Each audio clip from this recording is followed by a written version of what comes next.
And we are live with the one and only wonderful Kia Leep. How are you doing today, Kia? I'm doing awesome. How about you guys? Living? Just admiring and being very jealous of having hair that long. To, This is actually my COVID hair. Like I had short hair before like the pandemic and then like hair salons closed and stuff and I was like, I'll just let it grow. And so this is how long it's taken to grow since 2020, I guess. This is my COVID hair too. Yeah.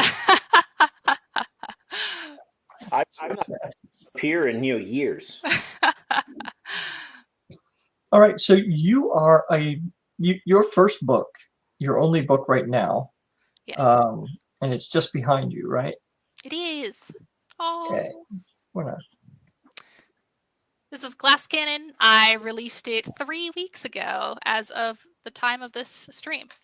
right, so you have been a published author now for 3 whole weeks. Yeah. But you have a deep dark secret that you've actually written more than that one book.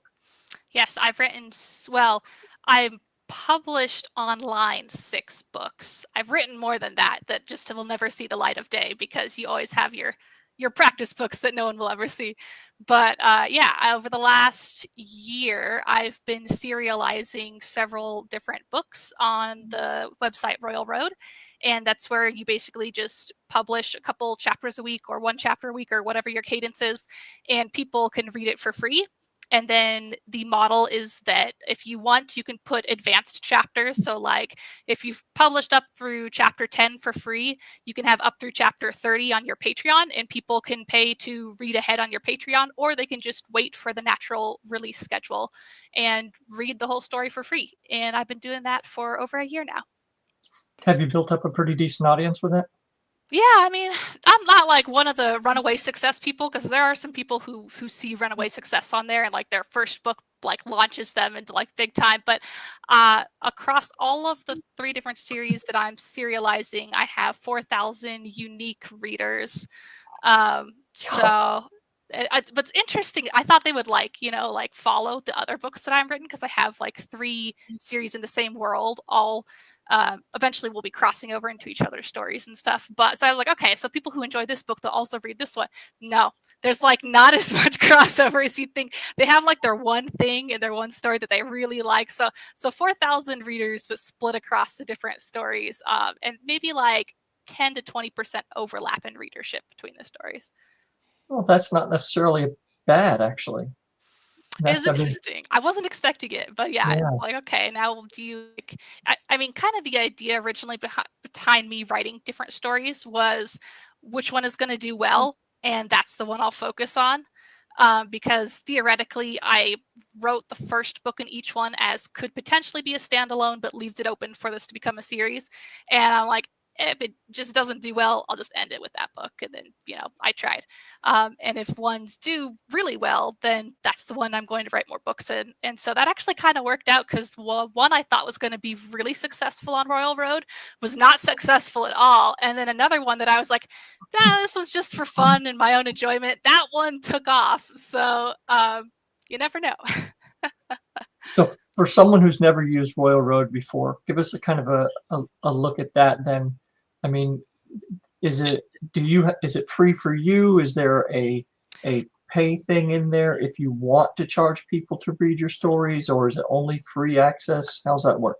Yeah, it's completely free. Royal Road. There are some like a web novel where they have built-in systems where you have to pay, or Top Us where you have built-in systems to pay. But Royal Road is completely open. Anyone on the internet can see it. You don't even have to create an account. You can literally just go to the website and search through all the stories and read them for free. And so there could be even more readers I have out there that I don't know about because they haven't like created an account and like followed my stories. I'll never know because they didn't follow them. But yeah, so it's completely free. Anyone can view it.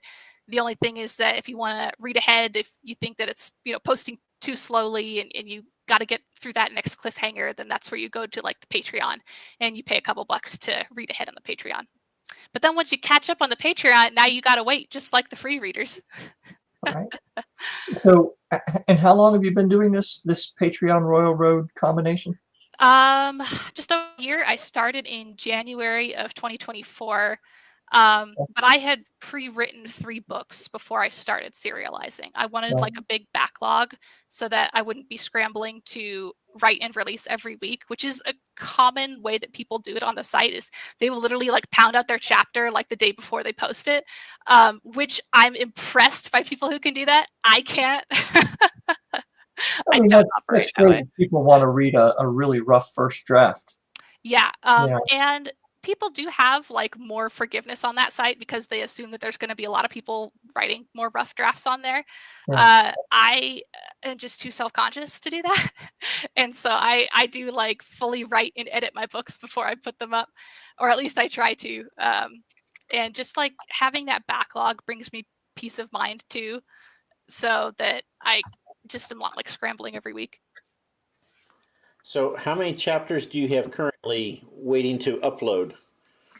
I have the rest of one book scheduled on Patreon, which is only another 10 chapters or so there. And then that book is going to finish. And then I'm going to take a little bit of a break before I start putting the second book out. Another one is half the book, so 30 pages in that book. So I guess total, I've got 40 advanced chapters on Patreon.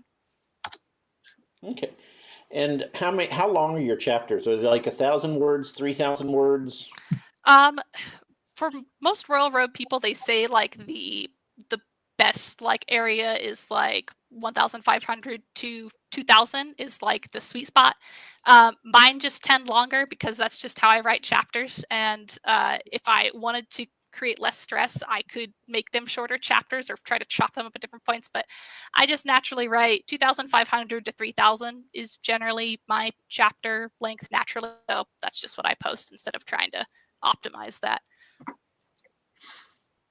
You know, a lot of people give like Patreon a go to see how it works and end up leaving because it's not an easy thing to get going with. It's hard. You've got 85 members, which is pretty good.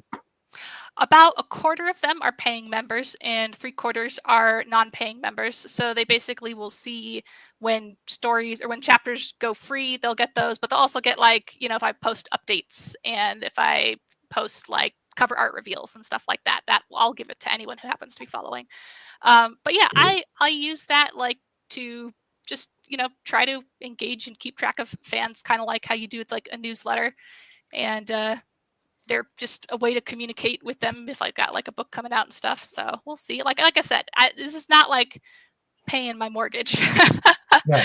but it's a good start, and I'm happy with where I'm starting. So You know, if it pays for editing or artwork or something like that, that's yeah. all.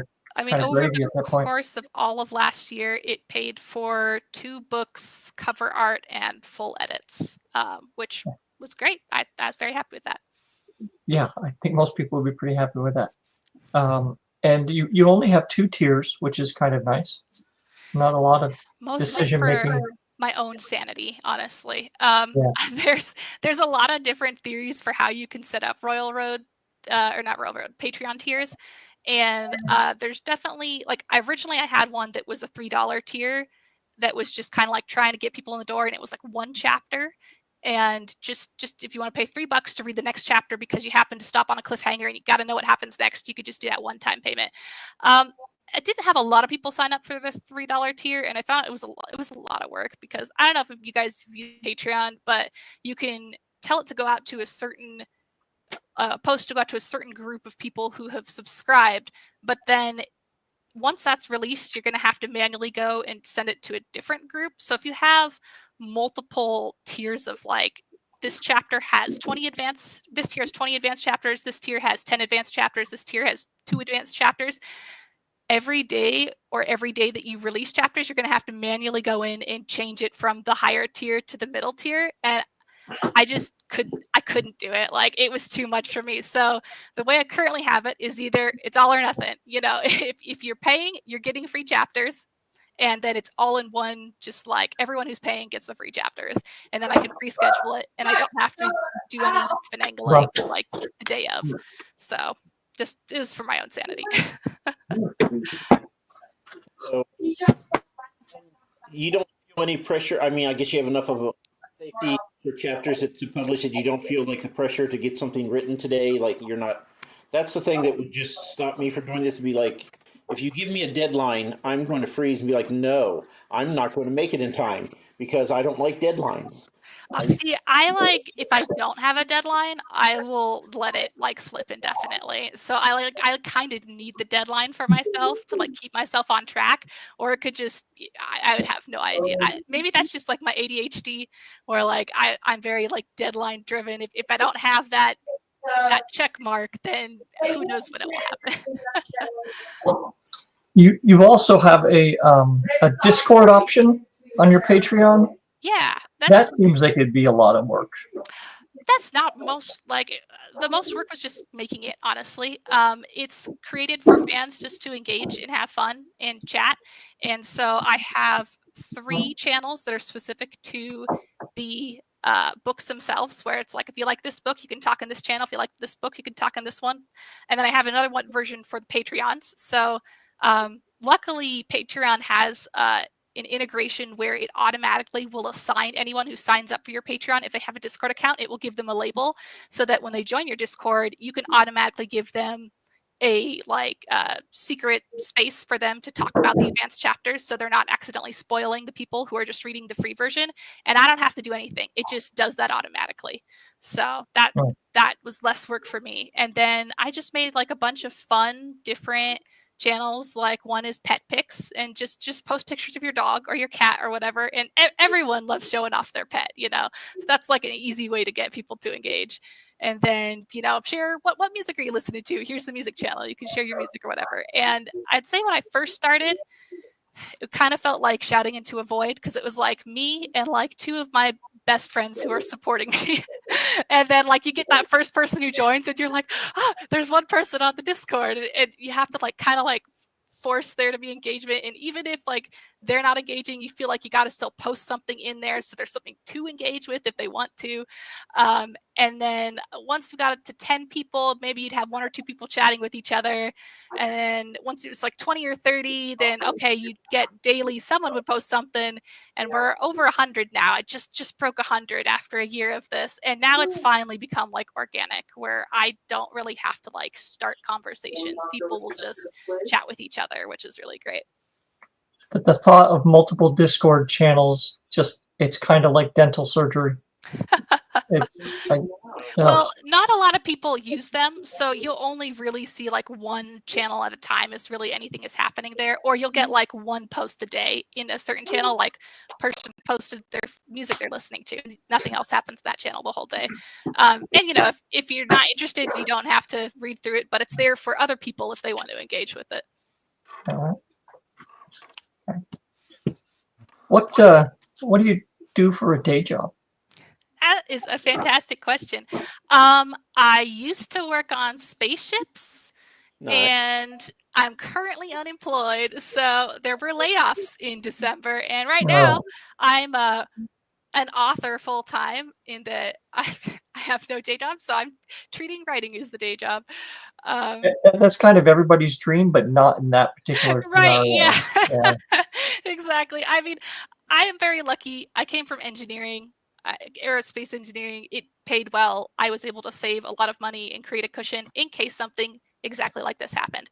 And so I didn't freak out when I got laid off. There had been a bunch of layoffs at the company I was working for in the previous 2 years. And so it was kind of like, eventually you're going to get caught in it, because if it happens enough.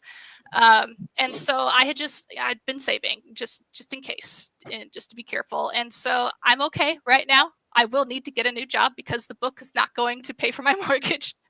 But for now, it's kind of fun just pretending to be a full-time author. And it's also been a good just an experiment for me to be like, can I do this full-time? Like, can I stay on track each day and actually be productive, and not just like, follow the temptation to go play video games or something? Right. So most of the people that we have on here are kind of part-timing it, right? So they're grabbing a couple, and a lot of them have like young kids, so they're grabbing a couple hours to write wherever they can. Right. As someone then who is doing this full-time, do you find you have to kind of regiment your day and say, okay, I'm going to spend this much time writing and this much time marketing and this much time doing whatever else? Yeah, I'd have to for sure. I don't know if anyone else has to, like if they can just, naturally sit down and get stuff done. But like I said, I have ADHD, and if it's not written, it doesn't exist. So I have to like write down at the beginning of the day. Like my goal is to get a chapter done before a rough draft of a chapter done before noon. So that's just sitting and writing for 4 hours or whatever. And since the chapters are only 2,000 words, that's very doable. If you can write 500 words an hour, then you can write a chapter a day. And then I'll, go back and edit it later. But so I try to like, at least I feel accomplished if I have one chapter done in the morning, and then I can sit down and do like marketing stuff in the afternoon, which I'm still very much a baby marketer and just learning what I'm doing here. So that's been experience. I have to jump in because I'm going to be completely selfish here. I know Ro is shocked. Bring it, man. So what did you do as an aerospace engineer? What did you work on? Can you tell us? Yeah, I worked on spaceships. So for a long time, I was on NASA's Artemis program, and the goal is to send people back to the moon. We had our first SLS launch a couple years ago, and I got to fly out to Florida and watch it happen, and that was super cool. It was amazing, like the biggest rocket in the world. It was just wild. But the second one will be happening about a year from now in April, supposedly 2026. It probably won't happen then because all of NASA's launches get pushed back. But I worked on the second launch too. So I worked on the first 2 Orion capsules, which are the capsules the astronauts sit in. And I was basically like a test engineer, where I would like help write up procedures for how we test certain scenarios in the capsule. And we have a mock-up here in Colorado, which is where I live. And it's like an identical 1-for-1 mock-up of the spacecraft that's in Florida at Kennedy. And we basically, in the lab, just like do a bunch of different tests where, like, for instance, I was working on batteries. And so we would simulate, okay, we're transitioning over from batteries to the solar arrays, or because, now we're going out of night, we're going back into the sunlight again, making sure that, everything looks good. And you basically just like send it false data so that it thinks that it's in space. And does everything do what it's supposed to do? And so you just run a bunch of different scenarios and make sure that the spacecraft is responding how it's intended to respond. And if you break something, you broke it on the mock-up that's in Colorado and not the real spacecraft that's in Florida. So every single test was run here first, just in case, in case something was written wrong. And then once everything was okayed and we guaranteed that the tests themselves weren't going to break anything, our team would fly out to Florida and we did the same thing. So that was fun. So do you write solely fantasy? I would say mostly fantasy. I've written sci-fi short stories, but I found that, like, I don't know if this is just me or my background in science. Like, I want it to be right, especially like when it's space stuff. And on a novel level, that can be exhausting for me, like trying to be technically accurate for like a whole novel. So I'll write sci-fi short stories just because it's like little bite size. But then I'll mostly just do fantasy for full size novels because it just lets me escape and everything doesn't have to be bound by the laws of physics. And I can just, be a little bit more soft with things. So that's kind of what I was wondering. And the follow-up to that then would be, do you read sci-fi, and when you do, does it bother you when people get things wrong or do things that are patently impossible? I'll sometimes complain to my friends. I'm like, they just did this thing, they're faster than light travel again, But it usually doesn't ruin my enjoyment of a book. I'll say it shows up a lot more in movies and TV shows than it shows up in books. I feel like a lot of sci-fi authors put in more work to be more accurate in general with books than you see in a lot of television shows and stuff. I'm not sure why that is. Well, because they know that the people who read sci-fi are they're also going to be nitpicky. Yeah, let's say that. Yeah, that's probably it. So, Key, the reason why I'm down this rabbit hole is that on the 21st, I believe, of this month, I'm going to have two other people who are in the space industry, and we got a show called The Science and Science Fiction. Awesome. I'm thinking, we could use a third panelist. Yeah, I'd be down for sure. You said like just the 21st? I believe so. Let me double check here. I have my. Yeah. As we Drag said, sci-fi authors know to look it up or not explain it. It's true. Yeah. Yeah. If you're going to be technical, you have to be right. Otherwise, just don't try to explain it if it's going to be a wrong The explanation. magic of the MacGuffin. Exactly. So yes, it is the 21st, and it's at 8 o'clock. That's a Friday night, 8 o'clock Eastern Standard Time. So, is that? Yeah, that should be fine. That's 6 o'clock here. So, and on the show, one of the people who's actually read my book, and he's going to be live. I haven't heard from him yet. I got my sci-fi book, and then he posted. There was one chapter I poked at quite a bit. I'll have to find for the show. So I had. So hey. I'm not sure if I was breaking up, or your thing was no, breaking it's up. Mike. I'm glad somebody else hears it, not just me, because he always says it's just me. You were breaking up like you were speaking in Morse code or something. But I did get the gist of it, and I have beta readers that I also like swap books with, and I think they get a little tired of me like being like, there's this chapter I want to talk to you about. No, I know they say that they love my feedback, but I always feel a little bit guilty where I'm like, I just can't. I see the seam and I have to pick at it. So how did you get started into? I mean, you said you've written a bunch of stuff that we'll never see, but when you finally what made you finally decide to hit the publish button on it and say, okay, now we're ready to go? Would you believe burnout? Yeah. So yeah, I've always been writing, like since I was a kid. I've always written stories as long as I can remember. And I always assumed, one day I'll publish. It had no concrete plans. I was like, but I'll do it one day. And then in my 20s, when I was in grad school, I got diagnosed with cancer. And that suddenly was like, wow, why am I waiting to do this thing that I wanted to do my whole life? I should publish, and it's fine. I'm fine now. There's no more cancer. We got it handled. But boy, was that fun in the middle of graduate school. Like there isn't enough stress already. Yeah. And it was like one semester from graduating, and I had already interviewed for working on Orion, and they had said yes. And I was like, if I don't get my degree, there goes the job offer. And it's like my dream job. And oh my goodness, it was wild. But that was like kind of a kick in the butt to start like seriously considering publishing instead of just treating it as this maybe one day thing. And so after that, I joined a bunch of online critique groups, and I started meeting writers and started sharing stories. And I think that's when my prose started getting really good, honestly, because before that was just writing for myself, and I never really shared it, never really developed feedback skills.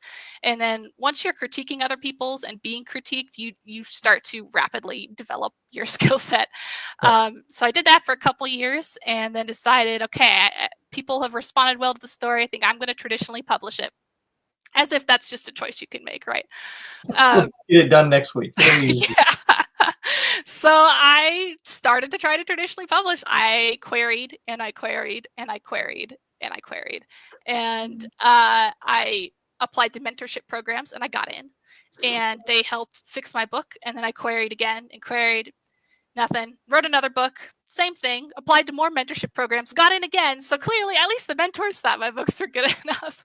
And I just did this for years, where I was just querying and writing and polishing and being like, what is it that the agents want? What am I doing wrong? What do I need to be changing? What is it that they think isn't marketable? And I was in the middle of editing the second draft of a book. I just finished drafting it, and I was now going through to make it a real book instead of just a mishmash of a plot. And I was asking myself those same questions, like, what do I need to do in order for this to be marketable for the agents? And I stopped and I was like, why am I doing this to myself? why am I like changing the story for what I think they want just for it to probably get rejected again? And I like, that was the point where I hit burnout. And I, for a while, was just like, I need to just take a break and stop thinking about publishing and just write for fun and just enjoy it. And whatever I write is purely self-indulgent. I'm going to palate cleanse, with writing. And that was Glass Cannon. That was my palate cleanser book. And so I started writing it, and then was hearing people talking about Lit RPG and Royal Road, and I was like, oh, well, this story would fit on that site. And so I was like, through the second book, when I started thinking about seriously putting it on Royal Road. So I had written the first book, I'd written most of the second, and I had an outline for the third. And I was like, maybe we should give this thing a shot. So I spent a couple months just researching and looking up what Royal Road was and if this was the best platform to post on, and kind of what were the strategies around, okay, people say you should make a Patreon. Okay, people say you should make a Discord, and just kind of informing myself on and reading and like engaging in that community to just kind of get familiar with it. And then in 2024 of January is when I started serializing Glass Cannon. And so that was a little over 1 year after I started writing it. So I hit burnout, started just writing this new series. And then a year later, I started serializing it. And now it's a year after that, and it's finally published. And how long does it take you to write a book? Because I mean, if you're putting out 2,000 words a day. Well, I am right now because I don't have a day job, but I can tell you I was not putting out 2,000 words a day when I had a day job. My goal, and I slowly ramped it up over the year that I was writing Glass Cannon, is I think I started January, and I was like, I want to write 200 words a day, every day. That's very doable. That's a paragraph, So I would make sure I get my 200 words in. And if I was sitting down at night and I'm like, I haven't done it yet, all right, I'll sit down in 10 minutes. I know I can write 200 words in 10 minutes. So I pretty regularly made sure that I hit that every day. And by the end of January, I was like, oh, my average word a day was actually 300 words a day, not 200, averaged over the month. So I set that as my goal for February. And I was like, let's see if I can do 300 a day for February. And I just kind of like slowly ramped it up, but I was still very cognizant of the burnout that I'd been through before, and I didn't want to do that to myself again. And so I was like, if at any point I feel like I'm struggling to hit this word count, I'm going to back it off and lower it again, because I don't want to make this miserable. This is supposed to be like for fun for me. And so over the course of the year, it's supposed to be fun. I know, weird, huh? So over the course of the year, I got up eventually to, I think, 800 words a day was my average when I was working full time. So yeah, that for me, that's about an hour of writing. And so I could squeeze in about an hour of writing at night after I got off from my day job. Or if I missed it, that was easily an hour of writing I could make up on the weekend. So that was like the sustainable number for me while I was working full time.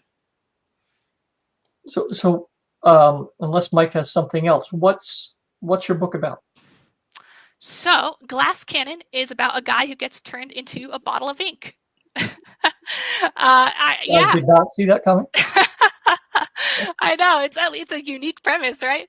But again, that's why I was like, what's something I will just enjoy that I know is not going to be marketable, that traditional publishing is not going to want? And this was it. I thought it would be fun to I had been watching a lot of anime recently where the characters die and they get shunted into a new world, and in that new world they get all these powers and stuff. And every time I was watching it, I was like, why don't they ever explain why dying gets them shunted into a new world? I was just very bothered by that never being explained. It's just assumed that that's what happens as a premise of that genre. And I decided that everything in those shows that I was like, I wish there was an explanation for, I'm going to come up with an explanation for that. And so in my story, it's a guy from our world who dies, but on the way to the afterlife, his soul gets stuck in basically a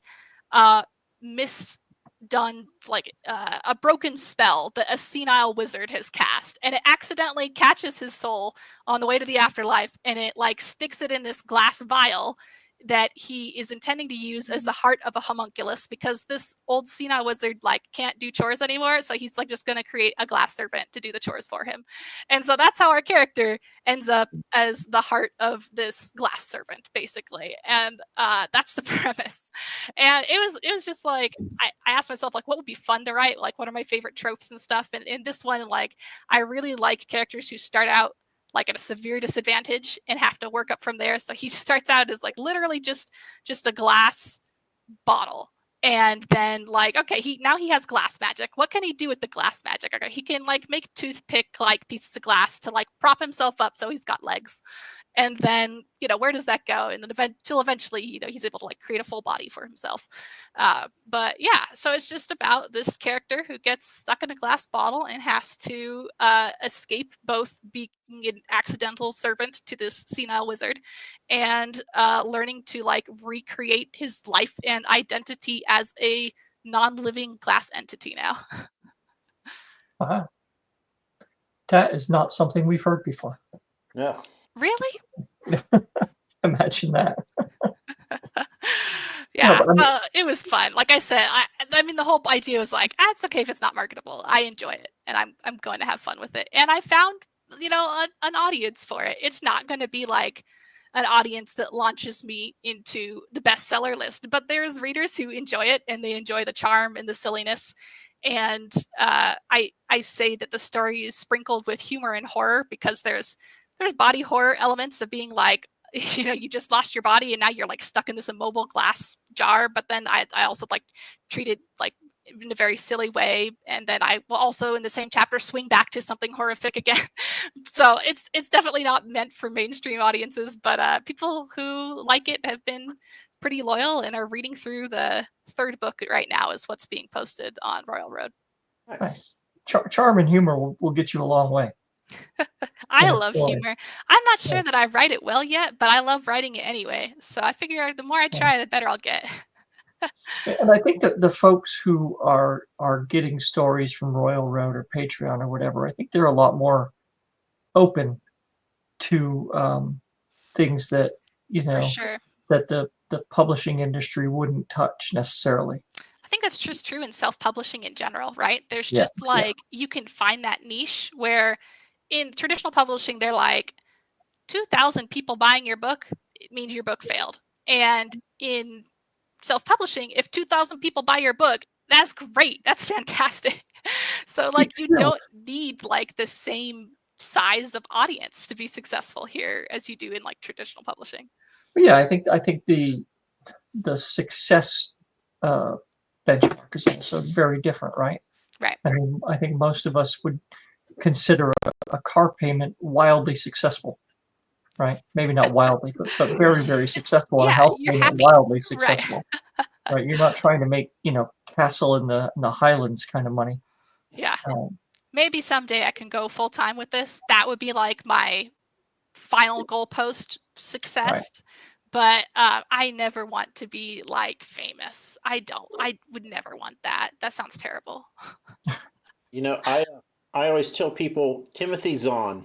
I saw him at a couple Comic-Cons, and he charges $25 per. He'll sign up to 4 books for $25. I'm like, I want to be that famous where I can command that, but then if I'm walking down the street, not a soul is going to know who I am. Exactly. Perfect area. I agree. Yeah. He charges for an autograph? Up to 4 books. If you want 5, then you got to pay $50 because he'll do for $25 4. So you can bring him 4 books you already own, but you're paying for him to sign them. Yes, or you can buy them there at his booth. He'll have them there, so you can purchase them from him, and then he'll sign them. I want to make it to the point where people are willing to pay me to sign a book. That sounds great. That just sounds crazy anyway. I mean, I wouldn't pay for an autograph because I'm not an autograph seeker, but right. I mean, I have had people at cons like, do you want me to sign that? It's like, is that extra? And I'm like, that's It'd be if you'd like it to be. Now, you were talking. We were talking a little bit before, Kia, that you haven't done the con circuit yet, but you're thinking about doing that. Yeah, I've got like a couple on my list for this next year, and I've signed up for their newsletters to like let me know when the tables and stuff you can apply for. So I've got those dates on my calendar, and I'm hoping that I can get into those cons. I've never done it before, but I think it'd be fun. Like, I don't consider myself an extrovert. I, like many authors, am happy to stay home and just read a book all day. But I do enjoy engaging with people and talking with people, and I think that I could enjoy doing that for a weekend, you know, and especially being like, hey, want to read this really weird book? So Yeah, you'll do a lot of that over the weekend. Yeah. And you will have some conversations that you wish would end. I'm sure. Well, I've been to cons before on the other side, just like as attendees. So I know like the people that can go there. So I'll tell you something that I just learned from James Maxey, who does 30 cons a year. And his pitch when he sees people walking by is it's just, do you like to read? I like to write. And then they say, haha, and they come over, and then, you know, you've captured the person. You can tell. Now, he has 25 books, so he's just like, what do you read? I'm sure I've written it. Like the flow chart I've got. Okay, what kind of character do you want here? But anyway, I mean, just something like that to call people over without being, you know, kind of slimy or anything like that, to just, because if you don't engage and you just wait for people to show, you'll get like 25% of the people. If you just, you know, call out like, hey, you want to check this out, or just something like that, you'll get way more people coming to your table if you do that. So that's my one piece of advice. I've kind of like taglined. I didn't intend for this to be my brand, but it's kind of becoming my brand. Is like on my website and stuff, I say my books are creepy, quirky, queer. So I feel like that's an easy way to just be like, hey, you guys want to read this weird book over here? I got this super quirky book, you know, like, and it's certainly accurate. It's off the wall. Yeah, I mean that's a great tagline. So you're checking a lot of boxes there. And the folks at people who go to Comic-Cons generally are readers, right? And they read fantasy. Very rarely will you get someone walking through a Comic-Con who does not read fantasy in some way. Yeah. Or maybe they're sci-fi. You got that small crowd that love like just sci-fi loyalists.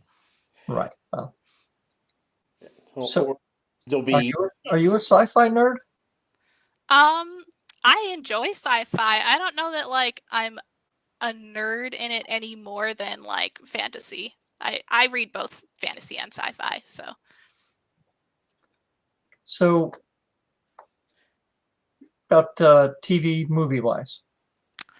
Well, Next Gen is obviously the best Star Trek Okay. season, right? Next Gen's Sure. the way to go. What about Captains? Are you a big Picard I mean, person? I like Picard and I like Janeway too, but Picard is pretty classic.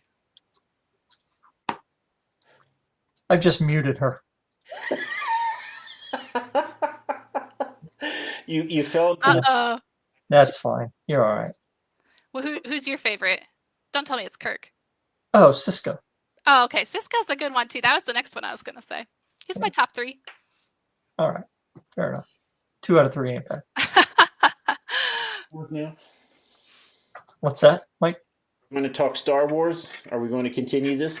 I mean, Sure, I why not? enjoy Star Wars too. My hot take is I enjoyed episode 1, 2, and 3. I know that they get a lot of hate, but man, they you got like excellent music coming out of that. Like you got Duel of Fates. Like I'm a big John Williams fan. I was in the band for years, so like I will fully enjoy a movie if it has an excellent soundtrack. So, do you like Jar Jar? Oh no, Jar Jar's terrible. Okay. I thought we were going to have to kick you off if you said yes. The stain on the first 3 episodes. He does this.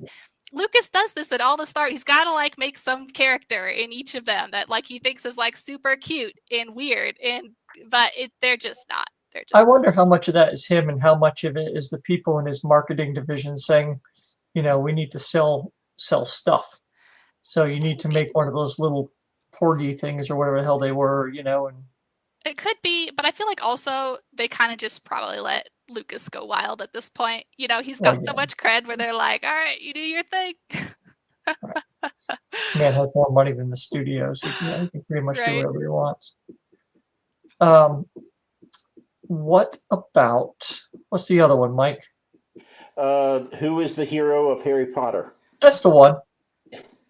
Thank you.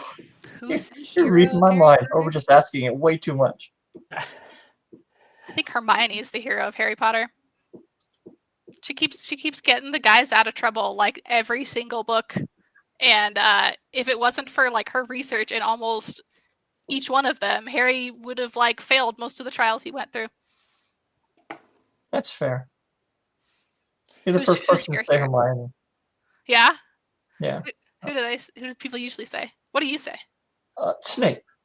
I mean, it absolutely is. But See, Hermione... but he's also like just kind of abusive to students. Like no, Dumbledore's the abuser.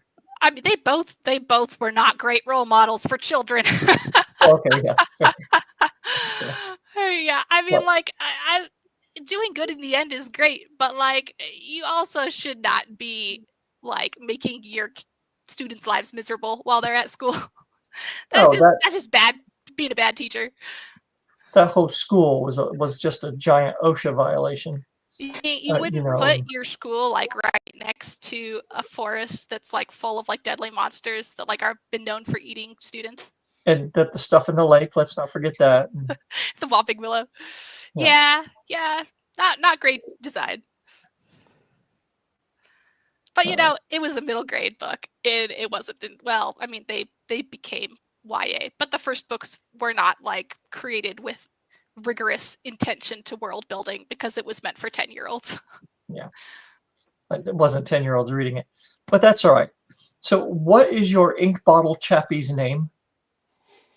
The character? Yeah. Cannon. So it's the title is a pun. Glass cannon is a pun off of the gaming concept of glass cannon, that like a cannon that shoots things, because the concept is that if you have a cannon that's made of glass, it is very strong and very fragile. And so it's in reference to characters that like have a lot of offense and no defense. And so I was like, I'm gonna make up my title a pun. And so the character's name is Cannon, and he's made of glass, and he is a literal glass cannon. Nice. Awesome. Okay, Mike is going to explain to you what we're going to do with Cannon. Okay. And Mike, I have my new and improved potion list up. Okay. So explain away. So we want to know more about your character, but we don't want spoilers. So what we're going to do is we're going to take Cannon and we're going to transport him to somewhere else. And then I will set up a scenario, and then you will tell us what happens, and you will fill in this story. All right. I have a handful of dice that I'm going to shake here, and Roe has decided that I can't take for the magic potion anymore. But what is your favorite color? Blue. Could you guess? Come on, pay attention, Mike. I have a blue fizzy potion that is 100% effective, but you don't know what it does. And I won't know what it does because Roe is going to roll for his new and improved list. So Cannon has been transported to an abandoned stone fort on the windswept cliff overlooking the sea. He has a blue fizzy potion, which you know is 100% effective, but you don't know what it does, whether he uses it or D6. Either way, 100% effective. D6. So now you get a choice. He can have a common item. He will face a common animal. Or he can have a weapon and he will face a fantasy creature. See, now the real question is like, what version of Cannon do I throw into this situation? Because like the very beginning of book 1, he's just literally an ink bottle. So that'll be an interesting... Yeah, that's what I'll go with. We're not going to go with like the upgraded version of Cannon who's like actually like self-sufficient. It's way more funny to go with like the helpless version. So the ink bottle Cannon. Yeah. Does he want a regular item or does he want a weapon? We're going to go with a regular item because he can't pick up a weapon. Okay, so he would have got a lance as the weapon, but no, he gets a regular item. So he gets something we haven't had before on the show. Oh. He gets an emerald necklace. Oh, see, that's actually something he could probably like wear or carry at least. Like, he couldn't have picked up the lance at all. So He doesn't have hands? well, partway through the book he does get some hands, but like at the beginning he just like actually I have a friend who made this for me. It's a cannon made of glass. All right. A friend made it for me for Christmas. So picture this in this scenario. This is our intrepid hero. Well, Cannon, if he had a lance, he would have had to face a horde of savage orcs, but we don't have to worry about that. Instead, he would have been done. And he is facing, what is it there? Where'd you go? 11, where are you? He is facing, where did that go? He is facing a bison. I can't find it here, but anyway. Awesome. Big improvement. So he is facing a bison. He has an emerald necklace and a blue fizzy potion that does something that neither you nor I know what it is. He's in this windswept fort. He walks around the corner, and lo and behold, we're as surprised as he is, but there's a bison there. What does he do? So Cannon has an ability that allows him to check things, and it like kind of in a video game, it gives you surface level information about the things that you check. Generally, whatever it tells you is based on the rule of funny, so it won't be very useful if it's funny or for it not to be useful. But he's going to check the emerald to see if there's anything, magical or useful about it, or is it literally just an emerald necklace? Ro, would you like me to roll for this? What do you have it as? It says an emerald necklace, but I rolled a 17. Okay. So? Is it literally just a necklace, or is there anything interesting about it? Oh, I have never played D&D before, so I just rolled, Ro, what does that mean? And then Ro has to fill it in. Hold on. Ro, do you play D&D? Not for a very long time. I've got a couple people that I used to play with monthly until our DM had a baby, and we haven't played since. That's not good. Yeah, no, it's been raising a kid. Let's put it this way: the last time I played, the advanced D&D rules 2 were coming out. Oh wow! And we were still playing with rules 1 because rule 2 we didn't like, and now I guess they're on rule set 5 or something. Yeah, it just seems like too much math now. It is a lot of math. Actually, the genre lit RPG is kind of inspired by like a world with D&D like rules where people have stats and stuff. Yeah, I don't need that kind of math in my life. Mike, I rolled a couple of things using the potions chart, but none of it would really apply to this scenario. So I guess it's just an emerald necklace, but it's a very pretty one. That actually is probably what I would have done in the story itself, because it's funnier for it to be useless. It's way less convenient for him. So yeah, he's gonna ditch the necklace because that is literally nothing. And he's gonna check the potion and see if the potion, if he has any idea what it does. It might not. The system is perfectly capable of telling him you don't know what this potion does. He really doesn't. Fantastic. I mean, he really has no clue. I mean, like, he's just about to get trampled by a bison, and so with little else to do, I think he just takes the potion. He's gonna throw it at the bison or take it himself. Oh no, he's gonna take it himself. Yep. Okay, so I'm not telling you that Cannon is the most intelligent character. What kind of appendages does he have? He has 4 glass legs. Okay, that's fine. I will consider 2 of those hands. Okay. And they burst to flames. His glass bursts into flames? Yep.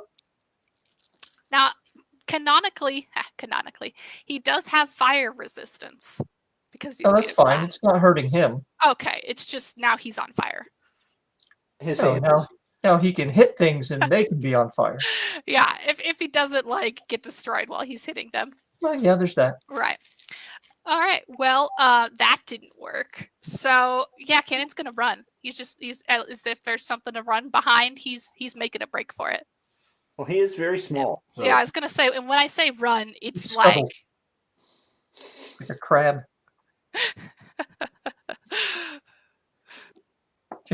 silly me. So I'm going to say he runs underneath of a cart. But the cart is made of wood and he's too close to the wheel. So now the wagon wheel has caught on fire. This is actually a scenario that could happen in the story. Like, it just escalating out of control is just very fitting. I have a picture of Mr. Bean in my head. Yeah. All right. Well, the thing's on fire now. He's gonna stay under it. He's got fire resistance. He can't burn because he's made of glass. Maybe the burning stall will dissuade the bison, or at least catch the bison on fire if it goes. I would say it would, but what happens when the wagon wheel loses structural integrity and the wagon falls? Oh, yeah, that would be a problem. So the wagon wheel's on fire. Bison is thinking, yeah, maybe somewhere else. I don't like, flame. Yeah. But so what does Cannon do? Is he smart right. to realize the wagon wheel's on fire and he needs to... Yeah, I mean, if the bison's like not pursuing, he's gonna like scuttle out the opposite direction and try to like put the wagon in between him and the bison. Okay, so he's now gone to the stable and he's caught the straw on fire. Excellent. This again is like right up his alley. This is something he would do. Is there like a puddle of water? I think at this point he'd realize this is a problem. This is an escalating issue. But it took him like 3 times to get there. Yeah, we'll let him out. We'll say there's a puddle. And he can extinguish, so he survives, which, did not think there's much a chance of that. But I was not expecting him to survive, actually. Well, it is only a bison. Have you met a bison face to face? Well, again, it's, you don't go out to them with a handful of grass and try to feed them. No, although I know people intentionally. In Yellowstone do it all the time. I've been to Yellowstone quite a lot, and I've had a couple of unintended close encounters with them, which has been very exciting. Yeah, one time I was like walking across the boardwalk, and then it like came out of the woods, and it like turned and like looked at me, and I was like, I understand. You sent a message. I'm receiving. Backing away. I like that cross-species communication. I like got it in an instant. Especially when it weighs a ton. Yeah, it's terrifying. Where the bison threw a woman up in the air like 15, 20 feet. It was a guy and his girlfriend, wife, I don't know, whatever. But they're there and they're like, let's get closer and take a picture. And the guy had the camera, and then the bison sort of got up and started coming towards him, and he just ran and left the woman there. And they realized it's time to get out of Dodge, but it's too late. The bison came and actually like scooped her up and threw her like 15, 20 feet in the air, and I was just like a rag doll. Just went up, and I'm like, buddy. These are wild animals, not a petting zoo. Like, yeah. What are people thinking, man? It goes back to that thing, Mike. I don't have to be faster than the bison. I just need to be faster than you. Yeah, that's accurate. That after she got out of the hospital. Was it her husband? I don't know. I mean, it was a young guy and I'm assuming his girlfriend, wife. I don't know. Well, if it was his wife, it's not anymore. And if it wasn't his wife, it never will be. What a way to test the relationship. Yeah, that's a huge fail. On his part. Between us. All right, so Glass Cannon just came out 3 weeks ago. Congratulations. Thank you. And the next one you are hoping for March? Yes. And then is it like every other month after that for a while? Up through November. Yeah. So I've heard December is not a great month to sell books, so I tried to end it before I hit that. I don't know how it's going to work. As an engineer, I'm just kind of treating this whole year as an experiment, and I'm taking data and I'm seeing what works and what doesn't work, and I'll know better next year what to do and what not to do, and kind of go from there. Having talked to a lot of authors and gone through the process myself, the run up to launch is generally a little stressful. And what you have essentially set yourself up for is an entire year of stress. You are just going to be turned up to 11 from now until Thanksgiving. How I'm feeling good right now, you know? I don't know. I felt like it was stressful like the week of launch, but then I've just kind of been like, taking it every day after that. Um, I don't know. We'll see. We'll see what happens. But I think, if I get them all uploaded to Amazon in advance and get the review copies in advance, then I set them up for pre-order such that when you buy book one, the link for pre-order for book two is in the back of the book, so you can immediately go and pre-order the next one if you wanted to. And so hopefully that means that like the time I get to that launch, it will have already been set up 2 months in advance. Nice. So I will Yeah. only need to be worried about like, okay, are there any promos I need to run? I mean, I'm speculating here. This could be totally wrong, but that's the plan anyway. Well, when you start getting ready to do shows, make sure you order your books probably about 4 or 5 weeks in advance. That's a good point. And you'll want to get one definitely just to make sure they're right and everything's all lined up and all that. So yeah. I'm glad I did order copies in advance before, because a couple of them, like the colors were off and the title was like skewed. So it was a good thing that I ordered it in advance to fix that. So, and have you looked out for ARC readers or pre-order? You set all that up? I did ARC for book one. I haven't set any ARCs up for book two yet. I guess I feel like it's harder to get ARCs for not the first book in a series, because they have to have read the first book.